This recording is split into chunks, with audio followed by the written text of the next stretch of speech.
அனைவருக்கும் இனிய புத்தாண்டு நல்வாழ்த்துக்கள். 2025 2024 போலவே அதை விட ஒருபடி மேலே ரொம்ப சூப்பரான ஒரு வருடமாக இருக்கும் அப்படின்ற ஒரு நம்பிக்கையோட 2024 வெளியான தமிழ் திரைப்படங்களில் ஒரு சிறந்த 10 படங்களை தொகுத்து கொடுக்க போகிறோம். இது வரைக்கும் நீங்கள் அந்த படங்களை பார்க்கல அப்படின்னா அதை பார்க்கறதுக்கு ஒரு வாய்ப்பு, எல்லாமே பார்த்துட்டீங்க அப்படின்னா நாங்கள் கொடுத்த லிஸ்ட் சரியாக இருக்கா அப்படின்ட்டு கிராஸ் செக் பண்ணுறதுக்கும் ஒரு வாய்ப்பு. அதில் முதலாக நான் பார்க்க திரைப்படம் லவ்வர். ஆமாம், மணிகண்டன் ஒரு சிறந்த எழுத்தாளர் மட்டும் இல்லை, ஒரு நல்ல நடிகரும் அப்படின்றத குட் நைட்டுக்கு அப்புறம் நிரூபிச்சிருக்கிற இன்னொரு திரைப்படம் தான் லவ்வர். ஒரு காதல் தோல்வியை அழகாக சொல்லியிருப்பாங்க. அது மட்டும் இல்லாமல் ஒரு டாக்ஸிக் ரிலேஷன்ஷிப்ல இருந்து வெளியே வந்துடணும் அப்படின்றத வலியுறுத்துற மாதிரி வந்து ஒரு பாடமாக கூட சொல்லலாம் இந்த லவ்வர் திரைப்படம். இது வரைக்கும் நீங்க பார்க்கலாம், கண்டிப்பா இந்த படத்தை பார்க்கலாம். அடுத்ததா நம்ம பார்க்க போறது, இரண்டாவதா பார்க்க போறது கருடன். ஆமாம், கருடன் நம்ம சூர்யா அவர்கள் வந்து ஒரு நாயகராக வளர்ந்துட்டு இருக்காரு. அதுக்கு இன்னொரு முக்கியமான ஒரு இடத்துக்கு கொண்டு போன படம் தான் கருடன். ஒரு கதை நாயகனா இருந்தாலுமே சூப்பரான ஆக்ரோஷமான நடிப்பு, supported by Sasikumar and Shivada Nair. அவங்களுடைய நடிப்புமே சூப்பரா இருந்து பரபரப்பான ஒரு திரைக்கதை, அருமையான பின்னணி இசை அப்படின்னு பார்க்கும்போது நல்லா உங்களை இன்ட்ரெஸ்டிங்கா கொண்டு போற ஒரு திரைப்படம் தான் கருடன். மூன்றாவது நம்ம பார்க்க போகிற திரைப்படம் மகாராஜா. விஜய் சேதுபதியோட 50வது திரைப்படம் சொன்னவனே எதிர்பார்ப்பு அதிகமாச்சு.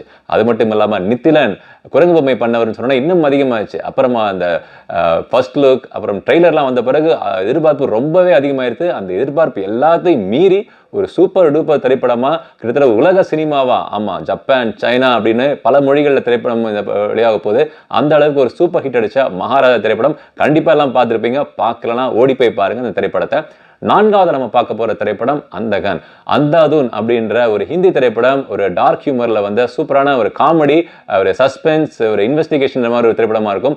அந்த திரைப்படத்தை தமிழ் ரைட்ஸ் வாங்கி தன்னுடைய மகனுக்காக தியாகராஜன் பண்ணாரு. பிரசாந்த் ஹீரோவா, மிக நாட்களுக்கு அப்புறமா பிரசாந்த் ஹீரோவா பண்ணாரு.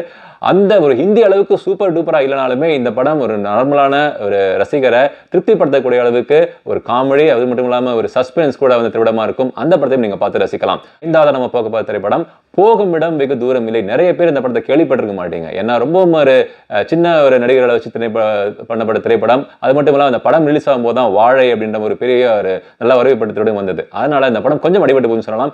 இருந்தாலும் விமல் மற்றும் கருணாசங்களுடைய சூப்பரான ஒரு நடிப்பு, அப்புறம் ஒரு ஜாலியா ரோட் ட்ரிப் போற மாதிரி அந்த ரோட் ட்ரிப்ல நடக்கக்கூடிய அசம்பாவிதங்கள், சுவாரஸ்யமான விஷயங்கள், ரொம்ப ஒரு இன்ட்ரெஸ்டிங்கான ஸ்கிரீன் பிளேயோட அந்த திரைப்படம் தான் இந்த போகும் இடம் வெகு தூரம் இல்லை. கண்டிப்பா எல்லாரும் பார்த்து ரசிக்கக்கூடிய ஒரு திரைப்படமா இருக்குது.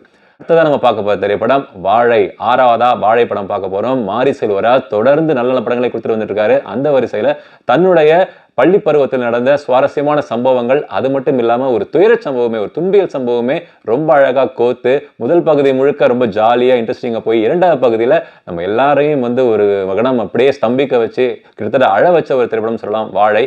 இந்த படமும் எல்லாரும் பார்த்து குடும்பத்துடன் பார்க்க வேண்டிய ஒரு திரைப்படம் தான்.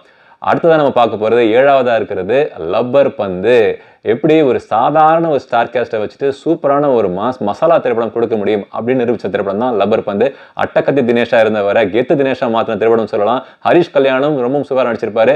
கிரிக்கெட்டை பேஸ் பண்ணி ரொம்ப பரபரப்பா காமெடியா ஒரு family value, love, sentiment, action, சின்ன சின்ன விஷயங்கள்ல போற போக்கில் அப்படியே அந்த ஜாதி ஏற்றத்தாழ்வு அது எல்லாத்தையுமே அழகா சொல்லிட்டு போற திரைப்படம் தான் லப்பர் பந்து. இந்த படத்தை கண்டிப்பா பார்த்துருப்பீங்க. பார்க்கலன்னா இன்னும் நீங்க தாமதிக்காம இந்த படத்தை பார்க்கலாம். அடுத்தது நம்ம பார்க்க போகிற திரைப்படம் மெய்யழகன். தியேட்டரில் ரிலீஸ் ஆகும்போது என்னங்க படம் ரொம்ப ஸ்லோவாக இருக்குது, ரொம்ப ட்ராகாக இருக்குன்னு ஃபீல் பண்ணவங்க ஓடிடியில் நெட்ஃப்ளிக்ஸில் வந்த பிறகு இந்த படத்தை பார்த்துட்டு ஆஹா ஓஹோ அப்படின்னு ரொம்ப கொண்டாடி தீர்த்தாங்க. அரவிந்த் சாமி மற்றும் கார்த்திகோட யதார்த்தமான நடிப்பில் இந்த மாதிரி ஒரு வித்தியாசமான ரிலேஷன்ஷிப், கசின்ஸ் ரிலேஷன்ஷிப்பை எனக்கு தெரிஞ்சு தமிழ் படங்கள் நிறைய பேசப்படலை. ஆனால் இந்த படம் ரொம்ப அழகாக, ரொம்ப நிதானமாக, பொறுமையாக, வாழ்க்கையை ரசித்து எடுத்த மாதிரி இந்த படத்தை எடுத்திருக்காங்க. இந்த படமும் கண்டிப்பாக பார்க்க வேண்டிய ஒரு திரைப்படம் தான். அடுத்தது நம்ம பார்க்க போகிற திரைப்படம் அமரன். ஒரு உண்மையான ஒரு வாழ்க்கை சம்பவத்தை, ராணுவ வீரராக இருக்கிற வாழ்க்கை சம்பவத்தை, அவர்களுடைய லைஃப் ஹிஸ்டரி படிச்சவங்களுக்கு தெரியும் கிளைமேக்ஸ் என்ன போகுது அப்படின்ட்டு. இருந்தாலுமே அதை ரொம்பவும் சுவாரஸ்யமா சிவகார்த்திகேயன் மற்றும் சாய் பல்லவி மூலமாக சொன்ன திரைப்படம் தான் அமரன். சாய் பல்லவி தான் இந்த படத்துடைய ஹீரோயின் சொல்லலாம். ஏன்னா அவங்க தான் இந்த படத்தை ஓவராலாக டாமினேட் பண்ணி ரொம்ப அழகான சூப்பரான பர்ஃபார்மன்ஸ், ஜி பிரகாஷ்குமாரோட அருமையான இசை, பாடல்கள், அப்புறம் பரபரப்பான திரைக்கதை, ஆக்ஷன் அப்படின்னு சிவகார்த்திகேயனும் இந்த கதாபாத்திரத்துக்கு ஏற்ற மாதிரி நல்லா உடம்பு ஏற்றி கொஞ்சம் மிடுக்கோட இருந்தாரு. இந்த படத்தை நீங்க கண்டிப்பா பார்த்து ரசிக்கலாம். இறுதியா நம்ம பார்க்க போற திரைப்படம் விடுதலை. போன வருஷமும் நம்ம டாப் 10ல இருந்த திரைப்படம் விடுதலை 2. விடுதலை 1 அளவுக்கு நல்ல ஒரு ஒருமித்த ஒரு வரவேற்பு இல்லைனா கூட மாறுபட்ட கருத்துக்கள் இருந்தாலுமே நல்ல சொன்ன அந்த கருத்து ஆகட்டும், அப்புறம் விஜய் சேதுபதி மற்றும் சூரியோட நடிப்பாகட்டும் ரொம்பவே நல்லா இருந்து எல்லாமே சொல்றாங்க. அதனால அதையும் நாங்கள் இந்த டாப் 10ல வச்சிருக்கிறோம். இது வரைக்கும் நாங்கள் பார்த்த திரைப்படம் எல்லாமே 1, 2, 3 வரிசைப்படுத்தலை. ஆனால் அந்த படங்கள் வெளியான மாதம் அதை வச்சு தான் நாங்கள் சொல்லியிருக்கிறோம். இந்த சிறந்த 10 படங்கள் நாங்கள் லிஸ்ட் பண்ணியிருக்கோம். இந்த 10 படங்கள் உங்களுக்கும் சிறந்த 10 படங்களா இருக்கா இல்லையா அப்படின்றத கமெண்ட் பண்ணுங்க. நாங்கள் ஏதாவது படம் விட்டுட்டோம் அப்படின்னா அதையும் நீங்கள் வந்து கமெண்ட் பண்ணுங்க.